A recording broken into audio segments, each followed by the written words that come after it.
Thank you for having me. Saudi Arabia's economy has obviously undergone huge changes over the past couple of years with low oil prices. And I thought I'd start there with this talk and discuss this sort of short-term adjustment to oil at 50-60. And what we've seen when oil hit its nadir of $28 a barrel early last year, we saw a lot of concerns that Saudi Arabia's dollar peg would be abandoned. It simply wasn't sustainable anymore. What we've actually seen is the Saudi authorities embark on what a lot of people in this country would know as fiscal austerity. And what we've seen is subsidy reform. We've seen introduction of taxes, for example, on so-called sin taxes, and also a tax on land. More than anything, though, we've seen significant spending cuts. And this has been shown up particularly in the construction sector, where there's actually been some bankruptcies of Saudi construction companies. There's been a lot of pain. The economy actually contracted in Q2 by 1% year on year. But the flip side to that is the adjustment is now almost there. Saudi Arabia is, in the short term at least, adjusted to $60 oil. And what we've seen is the decline in foreign exchange reserves has slowed. And then we've got the IMF coming out and saying that Saudi Arabia should slow the pace of austerity over the coming years. But as a lot of other people have mentioned, Vision 2030 is what Mohammed bin Salman has deemed key is to transforming the Saudi economy into a modern economy away from dependence on oil. And I must say, this is clearly the most comprehensive reform package we have seen from the kingdom in many decades. We've seen national development plans before, but this has targets, specific policies, key performance indicators that Mohammed bin Salman keeps banging on about. Now, I think there's two key aims with Vision 2030. One is to reduce the government's dependence on oil revenues. Second is to kick-start the development of the non-oil private sector. Not the non-oil government sector, the non-oil private sector. Now, just to give some context, the Saudi economy is still very heavily dependent on oil. It accounts for half of total economic output. 3/4 of export revenues come from oil, and obviously most of those flow to the government. Now, some did point to previous rapid growth in the non-oil private sector during the 2000s as a sign of diversification away from oil. But I think that forgets that what underpinned that was rapid government spending funded out of oil revenues. That was not a sign the economy is transforming away from oil. Now, the reason diversification is so important in Saudi Arabia is the huge demographic bulge. Now, just to provide some numbers, obviously a lot of people have mentioned this, but half of the population is under the age of 25. The population is expected to rise by a quarter by 2030, one of the steepest rises in the emerging world, only below the likes of Nigeria, for example. And that stands in stark contrast to other countries in Asia and emerging Europe where populations are actually declining. And just to put another figure out there, up to 5.5 million new workers could be joining the Saudi labour force by 2030. Now, the government is clearly no longer in a financial position to absorb this huge amount of workers. And actually, the National Transformation Plan, which comes under Vision 2030, under that, Mohammed bin Salman wants to cut the Saudi civil service by 20%. Now, so we need to transition towards where the non-oil private sector is the key driver of the economy. And there's been a few constraints on the non-oil private sector, which I'll quickly outline. One is you've got this big dominant oil sector, and that drains resources away from the non-oil private sector. But I think poor economic policy making for several decades has played a key role too. So some people have mentioned already the education system. Saudi Arabia actually spends quite a significant amount on education, about 5% of GDP if I remember rightly. But the problem is the outcomes are poor. Saudi nationals tend to score very poorly on international assessments, for example.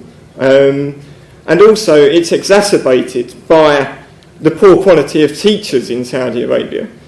Just to take one example, and this is outlined in the Vision 2030 and National Transformation Plan, fewer than half of teachers in Saudi Arabia meet the government's own guidelines for teaching standards. Another issue is the large government projects, large construction projects. These have enabled firms and families closely aligned to the royal family to extract large rents. And that has prompted a shift in the Saudi economy over many decades towards low productivity sectors such as construction. And it also means that because there's been Saudi companies have been able to access a large pool of migrant workers, there's been little incentive for these firms to actually train up Saudi nationals to do these jobs.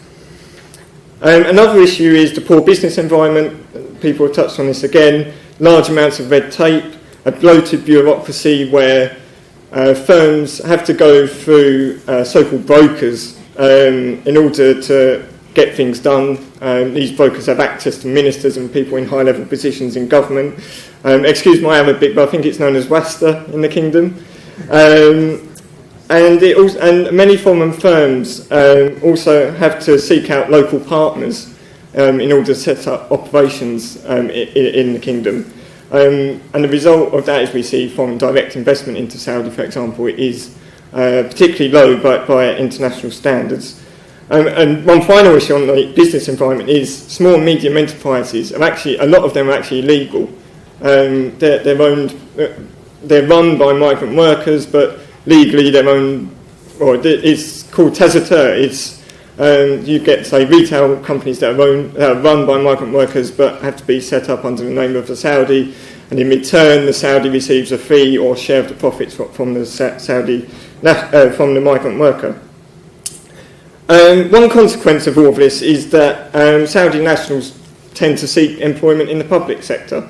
High wages in government jobs there are, favourable working hours, at the same time we also have generous welfare benefits.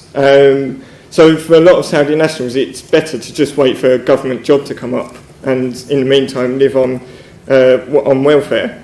And this is epitomised by the higher unemployment rate among Saudi nationals. Now, Vision 2030, like I say, very comprehensive reform package, but it falls short in a number of areas, and I won't go into too much detail. One is a lack of emphasis on developing non-oil export sectors. That's been a key way other emerging markets have sort of developed their economies, exporting to rich markets, for example. The other issue is the government has shied away from a major overhaul of the education system. And that means you won't tackle the issues that mean there's low productivity among Saudi nationals. Another issue unrelated to that is then the government hasn't done enough to try to close the wage gap between Saudi and migrant workers. And finally, they're not tackling the major issues that make the business environment so poor. Now, over the past month, we've obviously seen two major developments that have an obvious impact on the Saudi economy. The first is the announcement of Lyon, this so-called new economic city, which is going to be the size of a small country such as Rwanda. Now, Saudi, I think, as Bill might have mentioned earlier, has a very poor form with mega projects, and the King Abdullah economic city is a clear example of that. Just to put some, I mean, it was meant to rival Dubai as a trading hub. But just some statistics for you. Shipping statistics show that just 11 ships were docked at the King Abdullah economic city a few weeks ago. Dubai Jebel Ali has 54. And another one is King Abdullah economic city was meant to have 2 million residents. It has 5,000. The other key development we've seen is obviously, and one we've been talking about throughout today, is the anti-corruption clampdown. Now, this is clearly an attempt by Mohammed bin Salman to consolidate his power and boost his popularity among the Saudi population. And it comes alongside other measures such as allowing women to drive. And corruption is a major issue in the kingdom. We won't. That's clearly obvious. But the corruption clampdown has raised hopes that having a stronger grip on power means that Mohammed bin Salman can push through Vision 2030. But actually, there's concerns here. One is it deters foreign investment, which he's actually trying to court. The biggest risk, and one we've talked about quite a lot here, is there is a backlash against Mohammed bin Salman.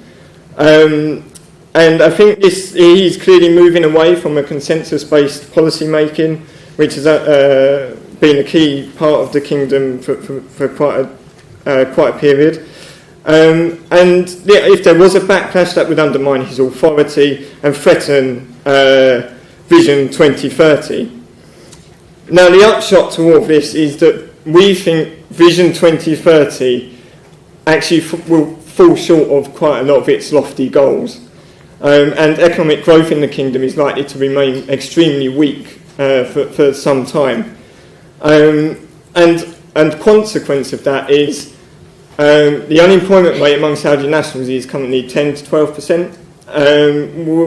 If there isn't stronger reform, that could rise to 20% by 2030. And unemployment was obviously a major issue in the Arab Spring uprisings, weak growth as well, corruption.